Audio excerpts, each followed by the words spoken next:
In lesson number 12, which is called the derivatives of inverse functions, we're going to learn about how you can take a function that, let's suppose, is going through the coordinates 5, negative 2, and then its inverse, which will need to go through negative 2, 5, and using the function itself and the derivative of the function, okay, how you can connect this idea to the derivative, all right, the derivative of its inverse function, which is written like that, okay?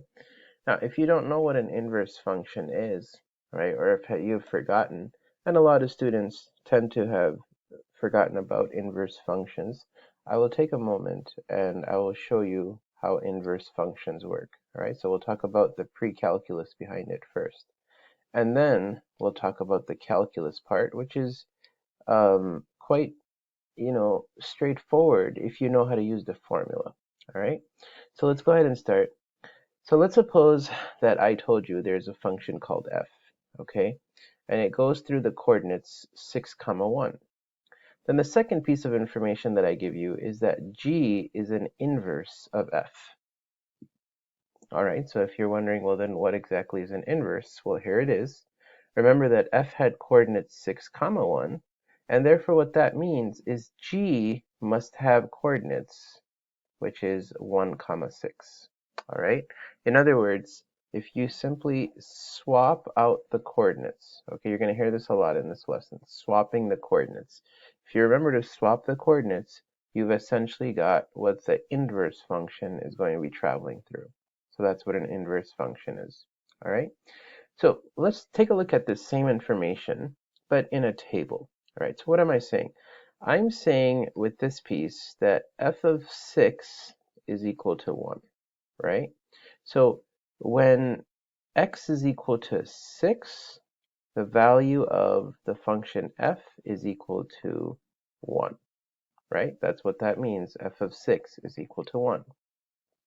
But the fact that g is having coordinates 1, 6, because it's an inverse, technically speaking, the g of 1 is equal to 6. Now what does that mean? It means that when x is equal to 1, the value of the g function is going to equal 6, like that. Now notice how realizing this relationship does not actually tell you anything about the f of 1, all right? You don't know what the f of 1 is, and that's why I've left a question mark there. And you don't know what the g of 6 is, so I've left a question mark over there as well. And the purpose of this lesson is actually not to figure out what those question marks are about. I'm just putting those question marks so that you understand that we don't have sufficient information to deduce what f of 1 is and what g of 6 is. And I can see how a lot of students would go wrong with this because we do know what the g of 1 is, and we do know what the f of 6 is, right? But we don't know what the f of 1 is. We don't know what the g of 6 is. So literally when you flip the numbers around in that function, now you don't know what its y value is going to be. All right, so understand that first off is when you've been told that something has an inverse, that means something. That means you have to swap the coordinates. But even then, you don't know everything about the functions. You just know that that particular coordinate has been swapped.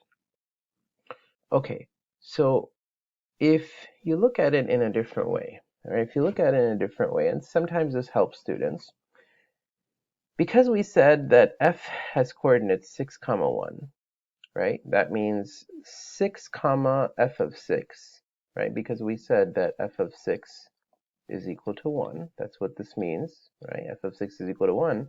That means 6, f of 6 is equal to 6, 1. All right, let's say that again. G has coordinates 1, 6. And so what that means is g of 1 is equal to 6. So 1, g of 1 is the same thing as 1, 6. Notice how those two coordinates are swapped around. Okay, So what that does for us is it helps us understand something at a whole different level. All right, here are two conclusions that we can basically meet. We can say that 6 comma f of 6, right, 6 comma 1 is the same thing as this over here, except guess what? It's just swapped around. Isn't that true, right? So 6 comma f of 6 is the same thing as g of 1 comma 1, which is the same thing as 6 comma 1. And I know that that can sound quite confusing, so what we can do is we can look at it again, all right, in a reverse fashion, and basically repeat the same process. All right, now we know that g has coordinates 1 comma 6. In other words, g of 1 is equal to 6, right? And so technically speaking, 1 comma g of 1, right? 1 comma g of 1 is the same thing as 1 comma 6, right? Because the g of 1 is equal to 6. So using that information, you can say that 1 comma g of 1 is actually the same thing, all right? This means the same exact thing as f of 6 comma 6. You get it? Because the f of 6 was equal to what? It was equal to 1, right? So saying 1 comma g of 1 is the same thing as saying f of 6 comma 6. And then f of 6 comma 6 is the same thing as 1 comma g of 1. And finally, they both are basically communicating to you 1 comma 6. All right? So now let's consider if we had two functions. One of them is called f of x is equal to the natural log of x. And the other one is called the g of x is equal to e to the power of x. Okay, now these are two very famous functions. So we must take a moment and just appreciate how they are inverses of one another. All right, so I'm going to make a quick coordinate plane. So here is the function natural log of x. All right, just the way we learned it in pre-calculus. So this is the natural log of x function. And one of its defining qualities is that the natural log of 1 is equal to 0. So 1 comma 0. And then we have a separate function, but it happens to be the inverse of natural log x, and that would be e to the power of x. All right, this is known as the exponential function. And so these are two very famous inverse functions. And notice how the coordinates on e to the power of x are 0 comma 1, right? So these are inverse functions as we learned in pre-calculus. So we'll be using these today. All right, so let's do a little exercise here, all right? Let's suppose that we were looking at an x value of natural log 3, right? So if you were to plug into f of x, again, the equation for f of x is natural log of x. So if you were to plug in natural log of 3 into this function, it would become the natural log of the natural log of 3. And it really doesn't have a whole lot of meaning to us, but we've written it in the box, natural log of the natural log of 3. On the other hand, let's suppose that we were looking at the g function. Now, what does the g function do? The g function is an exponential function, so it's e to the power of x. So if you were to plug the same x value of natural log 3 into this function, it would become e to the power natural log of 3, which gives you 3. And so that's what we've jotted down in this box. Okay? Now, let's look at the other x value. All right, so let's take a look at the other x value, which is right over here. Now, let's suppose that we plugged in 3 into the f function. And so that's going to give you the natural log of 3. And that's why you have that over here. And finally, let's suppose that we plugged in 3 into the g function. And so you have e to the power of 3. And that's what we have right over here. Okay, so I'm showing you how we can plug in each one of the x values in this case because we know what the functions are and we know their inverses. So one of the conclusions that we can therefore make is 3 comma, right? 3 comma f of 3, all right? So 3 comma f of 3, in other words, this over here, is going to give you 3 comma natural log 3. We get that, right? But if you think about it a little bit deeper, you'll realize that that is the same thing. Now watch carefully. That's actually the same thing as this over here, but in a swapped fashion, right? Because what was the f of 3? The f of 3 was going to give you natural log 3, right?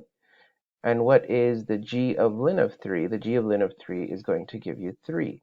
So technically speaking, 3 is the same thing as the g of ln of 3, and f of 3 is the same thing as the natural log of 3. And so essentially what has happened here is there are two ways to communicate the same exact coordinates, 3 comma natural log of 3. Okay, let me repeat that process now, but for the bottom coordinates.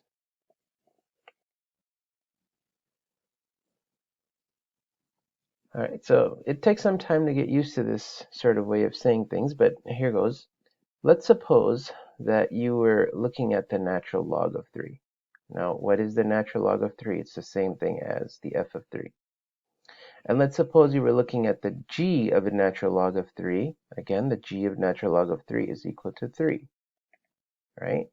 So technically speaking, natural log of 3 comma g of the natural log of 3 is the same thing as the f of 3 comma 3, which is the same thing as natural log of 3 comma 3. Okay? And one of the things you got to realize from here is the f of the natural log of 3 and the g of 3, they don't really have much significance to us. All right? They don't really mean a whole lot to us. Swapping them around is not what we're interested in. And the AP exam, if you're wondering why are you going through those specific coordinates, because the AP exam will often try to trick you into thinking that those are relevant coordinates, but they actually are not. The coordinates that are relevant are right over here, okay, in this box. Okay, so now let's suppose, okay, so this was the pre-calculus end of it, and basically the pre-calc end of it tells you that you need to swap coordinates. Now let's talk about the calculus end of it, okay, and you're going to discover something very interesting. Let's take a derivative of the natural log of x, and let's take a derivative of ex. Well, when you do that, the net derivative of natural log of x is 1 over x, and the derivative of g is ex. We know that, right? Well, if you're still using the same x values, right? You use the same x values. If you plug in natural log of 3 into the derivative, again, the derivative of x is 1 over x. And so if you plug in the natural log of 3 into it, it's basically going to give you 1 over the natural log of 3. And that's why you have what you have in this box. Similarly, if you were to go to the g function, now the g function is a derivative of itself, right? So the derivative of g is ex. And if you were to plug in the natural log of 3 into that, what do you end up with? You end up with e natural log of 3, which gives you 3. All right, so that's what we have over here. Similarly, let's work with the x value of 3. All right, let's work with this x value right here. If you plug 3 into the derivative for f, you end up with f derivative of 3 is equal to 1/3. And if you plug in 3 into the derivative of g derivative of 3 is equal to e cubed. So that's how we ended up with these two. All right? So the relationship that really matters here, that really needs to stand out is right here and right here. I remind you again that the f derivative at natural log of 3 and g derivative of 3, they don't really have much significance to us. That's not what the topic of the lesson is for, okay? So even though these are here, we don't really care about them much, Okay, they don't really have any relevance to what we're trying to say. What I want you to really focus on is what's the relationship between these two, all right? What's the relationship between the f derivative of 3 and the g derivative of natural log of 3? Look at it very carefully, all right? And so what we discover is basically it just seems like they're just reciprocals of one another, right? 3 and 1 over 3, they're just reciprocals. And that is where we begin to realize that their relationship is essentially just that, all right? If you want to find f derivative of 3, it's the same thing as finding g derivative of natural log of 3, which is right over here, and simply putting that underneath a 1, or essentially doing its reciprocal, right? So the 3, its reciprocal becomes 1/3, and so that's how you end up with this over here. Okay, let's say that again. Let's suppose that you wanted to find the g derivative at the natural log of 3, okay? So what you would do is you would go to the f function, and you would find its derivative at that swapped coordinate, which is 3. So that's 1/3, right? That's right over here. And then you do the reciprocal of 1/3, and you end up with 3. All right, so if you're finding this to be a bit confusing, every student does, because of the idea that not only are we thinking about swapped coordinates, we're also thinking about reciprocals. So it's like reversing something and then reversing it again. So think about those two ideas, swap and reciprocals. The swap is part of pre-calculus. The reciprocal is really the calculus part, which you need to do in order to tell a derivative. So if you're wondering why would we need to know this, because why don't we just take the other function and take its derivative? It's because on the AP exam, usually one of the functions will be hidden from you, okay? And I will give you a little bit more detail on that in a little bit. Now, so far, I don't expect you to have completely understood the idea, but what I'm going to do for you is try out a number of examples that are going to clarify what's going on here.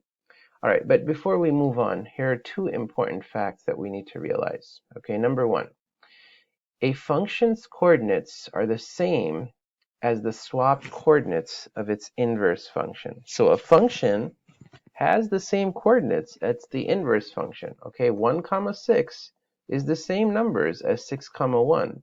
What's the idea though is they're swapped. That's all it is, right? The 1 took the position of the 6, and the 6 took the position of the 1. All right, so that's the first fact that you need to realize. The second fact that you need to realize is a function's derivative, right? I'm going to first show this to you as words, and then I'll show it to you in a formula in a moment, right? A function's derivative is equal to, so if you want to go to a function and take its derivative, it's the same thing as taking a reciprocal of the inverse function's derivative, but at the swapped coordinate. And that's what gets really tricky, because most students, they remember the reciprocal part, and they remember that you're supposed to take the inverse function's derivative. But what they forget is you have to take it at the swapped coordinate. And I will show you that a number of times. But here goes. Because of fact number 2, what that leads to is basically the formula for the derivative, all right, derivative of an inverse function. All right, so here are two ways to remember this formula. One of the ways that you can remember the formula is, let's suppose that g is an inverse function of f, okay? And I tell you that f is going through x comma y, well then you know that g must be going through y comma x. So there is the swap, okay? We swap the coordinates. That's all done. So what you have to remember is the derivative of g, right? The derivative of g is going to equal the derivative of f at the swapped coordinate, except it's the reciprocal. Okay, so remember these two words again, reciprocal and swapped coordinate. Then you cannot go wrong with this problem over here. Now the same formula can be expressed using a different notation, okay? And basically, here's another way to look at it. Let's suppose that you have a function called f inverse, and again, one of the reasons why we use this notation here is because it's understood that it is the inverse of the function f. Whereas here we had to explicitly mention to you that g and f are inverses. We did not need to mention that these are inverse in the bottom one because at the moment you say f and then you say f inverse, it's implied that f is inverse is the inverse function of f, meaning it swaps all the coordinates of f. Okay, so let's suppose that f has coordinates, okay, f has coordinates f inverse of x, comma x. You see how this can get really kind of confusing because of the way that it's written, right?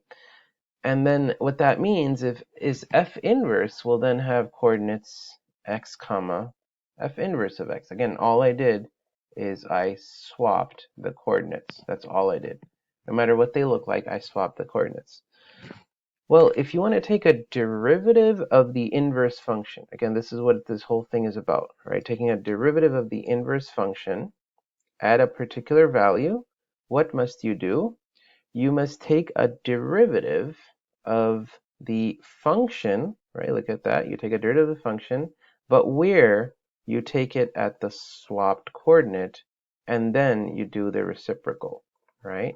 So notice how we're still saying the same thing here as we're saying over here, but it sounds a lot more confusing when you say it like this, okay? So the top formula is an unofficial formula, but what the problem with that is when we say y's and x's, students get a little bit confused on that end. But the idea is just remember that all that's trying to explain to you is swap. Just swap the coordinates. That's why there's a y and an x there. So what am I trying to say? Let's suppose that you wanted to say g derivative of x. That's okay. It's not a big problem. Just say 1 over f derivative of y. There you go. You swap the coordinates once again. Okay?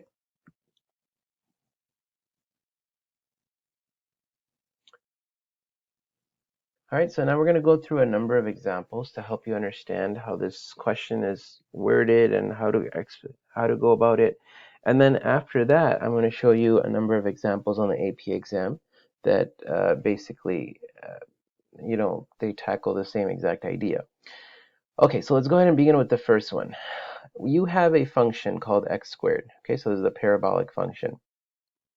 And you're being told that g is the inverse function of f. Okay, now let's suppose we were focused on the coordinate 3, all right, and I'm telling you that the f of 3 is equal to 9. So you know that this is 3 comma 9, right? You know that this means 3 comma 9.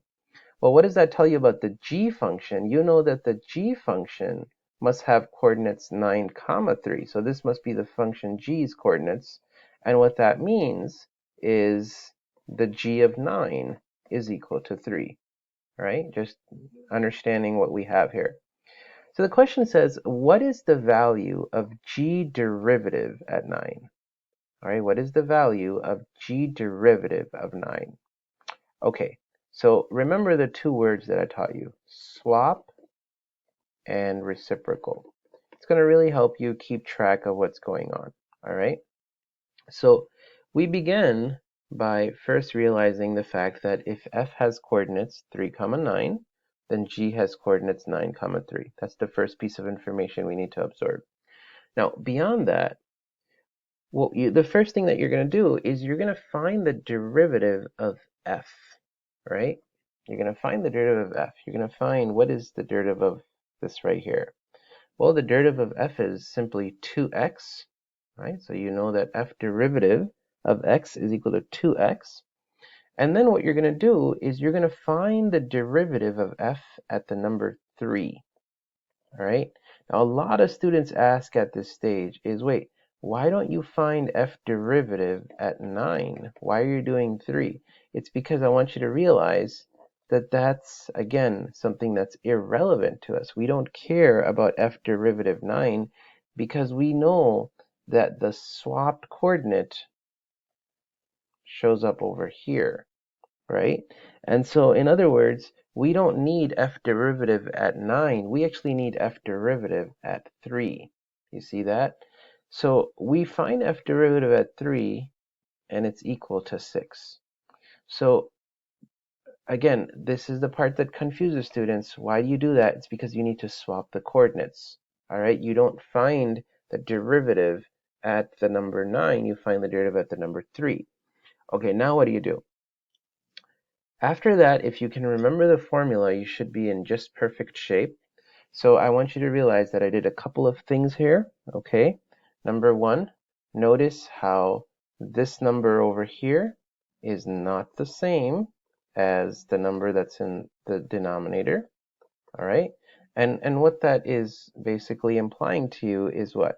Is the fact that the number 9 on the g function corresponds to the number 3, okay, as far as y values are concerned. This is the g function. And the f function goes through 3 comma 9, right? It doesn't go through 9 comma 3. So it wouldn't even make sense to take a derivative of f at the number 9. So what does the formula say? It says that after you've swapped out the coordinates, all right, so 9 and then 3, then you need to do the reciprocal of the derivative there, all right? And so when you do the reciprocal of the derivative, again, the derivative was equal to 6, then its reciprocal is going to give you 1 over 6.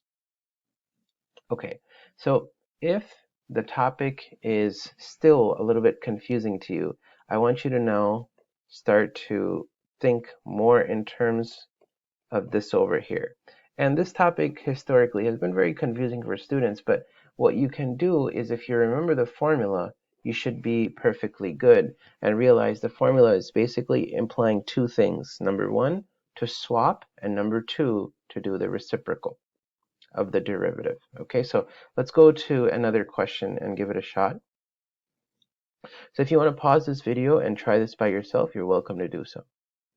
Okay, so now let's try this together.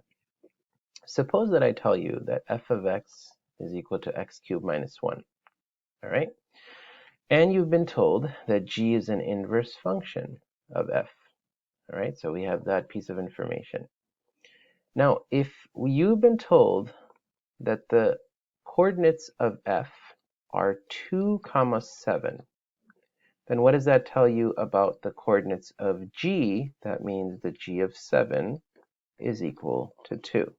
All right, so that's the first piece of information you need to accept.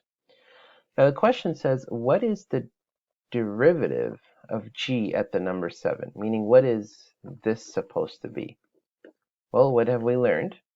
Is to find g derivative of 7, all you need to do is actually find the derivative of f at the swapped coordinate and do its reciprocal.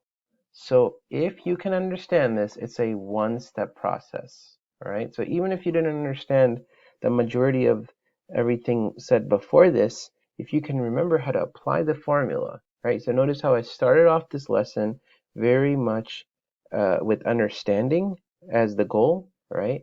Conceptually.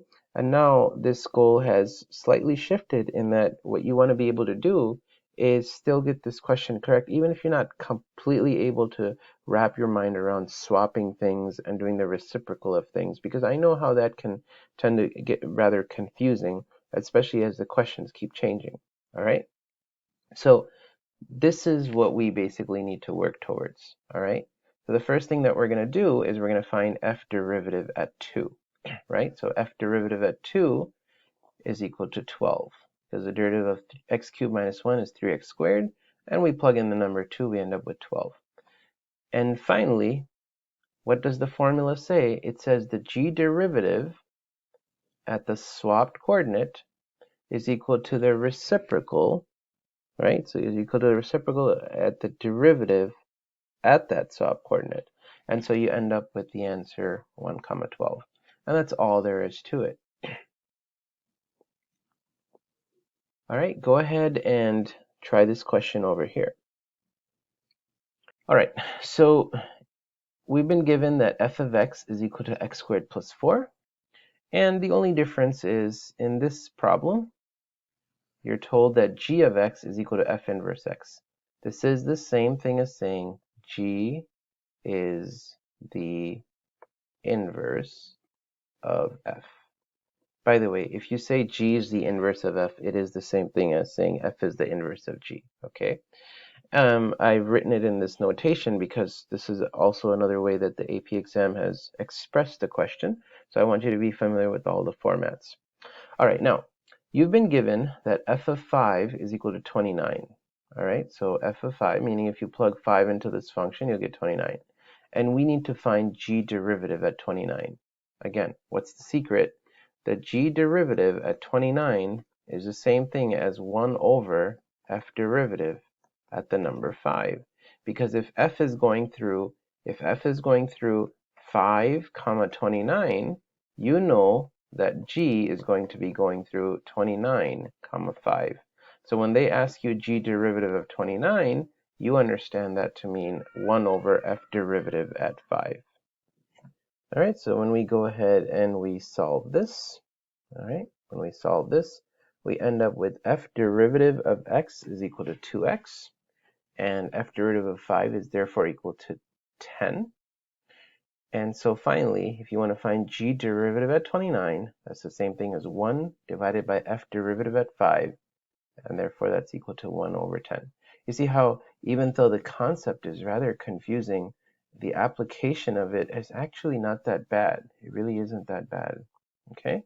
All right, example number 4. Go ahead and pause the video, and again, I really recommend that you try these by yourself so you get used to it.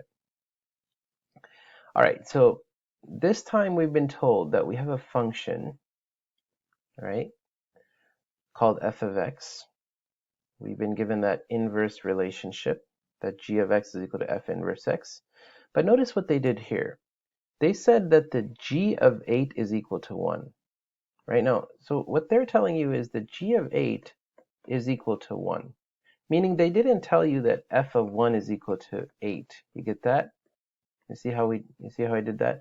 So if g goes through 8, comma 1, f goes through 1, comma 8. In fact, you don't believe me, you can plug the number 1 into this function, and you'll realize that this function is actually going to give you the number 8, right? So it's true that it works.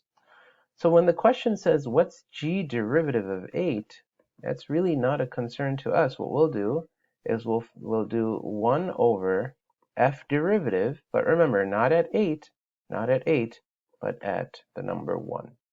You see that? So if anything, this one is slightly a little bit easier. And so when we go ahead and we find f derivative, right, when we find f derivative, we get 6x squared plus 5. And when we plug in the number 1, we end up with 11. So we end up with an answer of 1 over 11, right? Again, notice the idea here is these two numbers will not be the same. All right, they're not the same. Of course, if you had for some reason something that went through 1, comma 1, then they would be the same. But otherwise, they're always going to be two different numbers there. All right.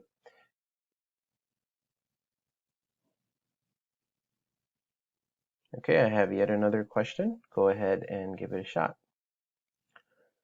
All right, you have a function called 2x minus x cubed. All right. This develops the inverse relationship. You're given that f of 1 is equal to 1, right? We'll swap the coordinates. That means g of 1 is equal to 1. So remember in that previous example I said this is that special case. Well, in this, if you want to call it a special case, if they are interested in g derivative at 1, that's the same thing as 1 over f derivative at 1. So when we do something like that, we end up with f derivative is equal to 2 minus 3x squared. All right, 2 minus 3x squared. And when we plug in 1, we end up with an answer of negative 1. And finally, applying that formula, we end up with 1 divided by negative 1, which is equal to negative 1.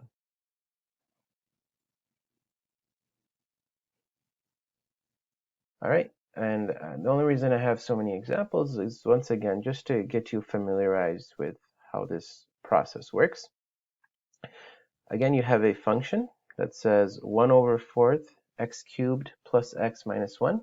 and you've been told that g of x is equal to f inverse x, meaning they do have an inverse relationship. Well, if you know that the f of 2 is equal to 3, all right, then you know that the g function must be going through 3 comma 2. And so if you want to find g derivative at 3, what do? You find f derivative at 2, right? You find f derivative at 2, and basically then you're going to be able to solve this, all right? So when I go ahead and I find f derivative at 2, I end up with the answer 4, and therefore, if you apply it into the formula, you're going to end up with an answer of 1 over 4.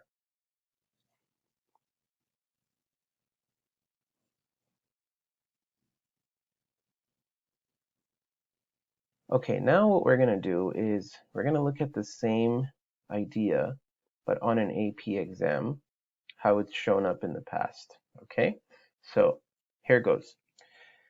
Number 1, it says that f and g are differentiable functions, meaning you can take derivatives, and I'm not sure if it really matters, but g is an increasing function.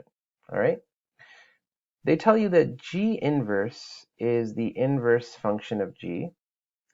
And so what you want to do is you want to form an equation of a line tangent to the graph of y equals g inverse of x.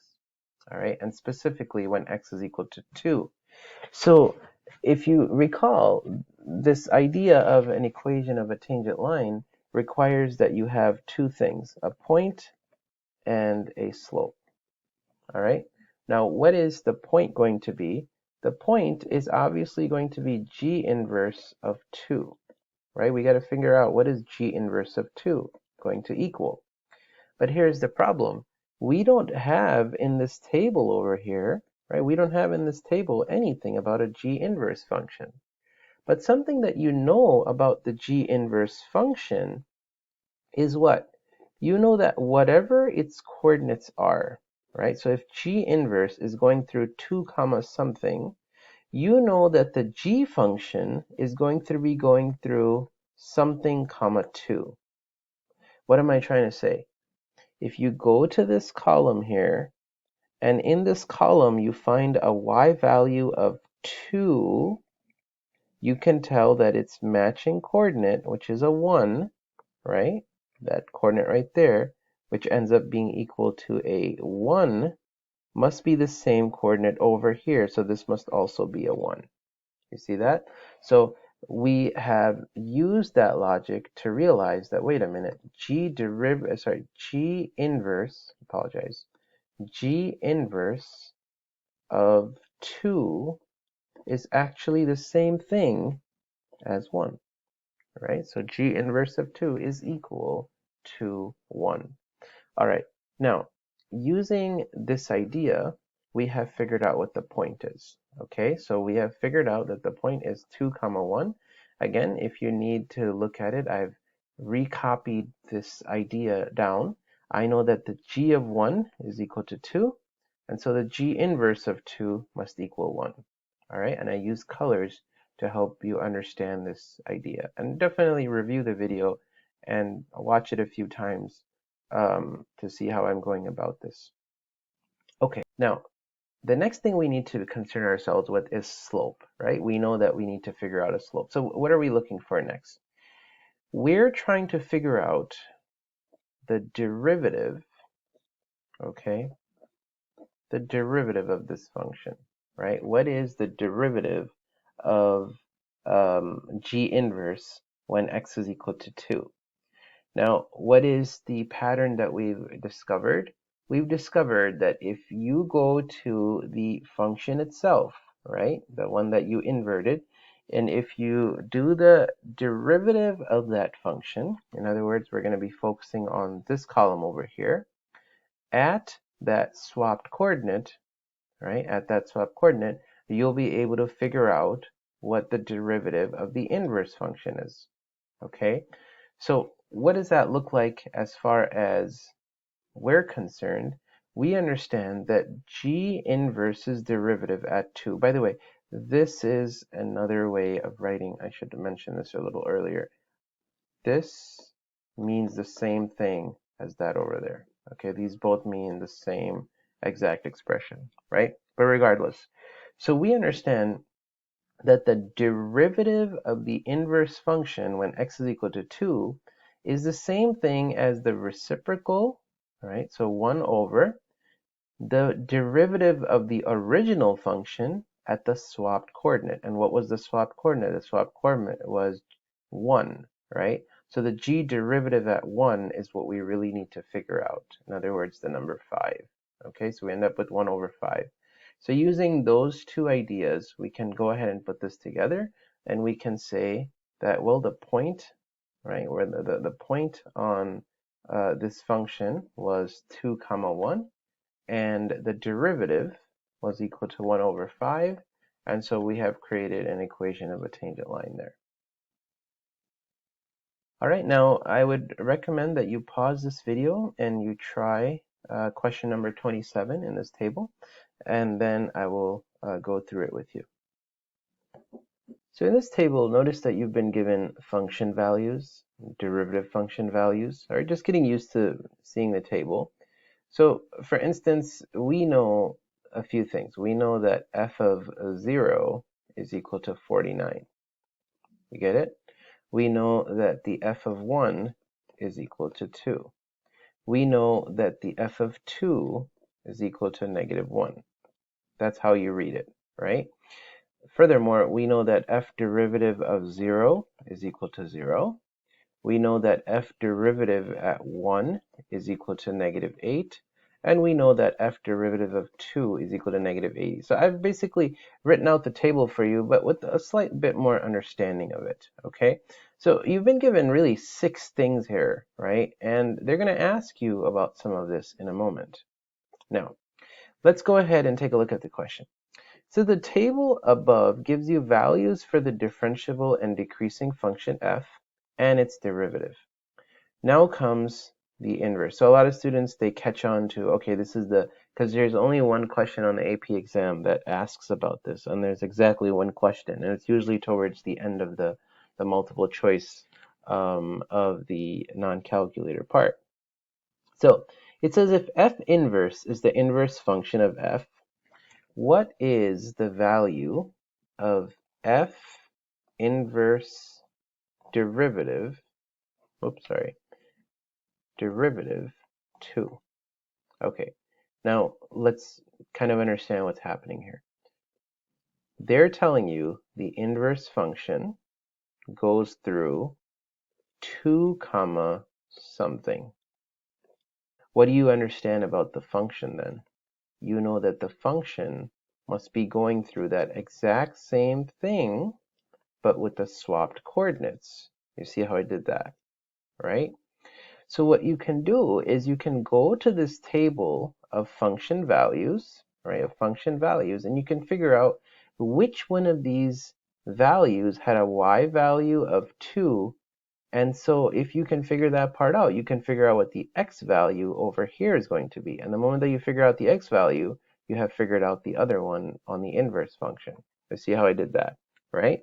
So let's go ahead and consult our values here, and you'll notice that f of 1 is equal to 2, right? So if the f of 1 is equal to 2, that means the f inverse of 2 must equal 1. See how I did this, right?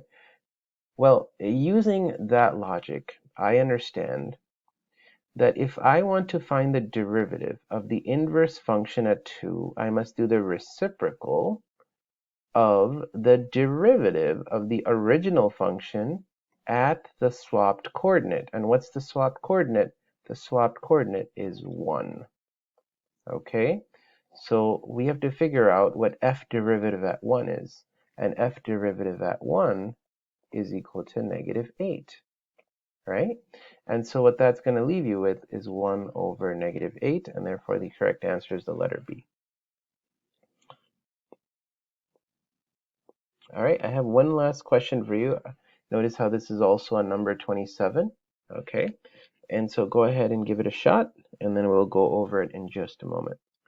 All right, so the first piece of information we've been given is f of x is equal to the sine of x plus 2x plus 1.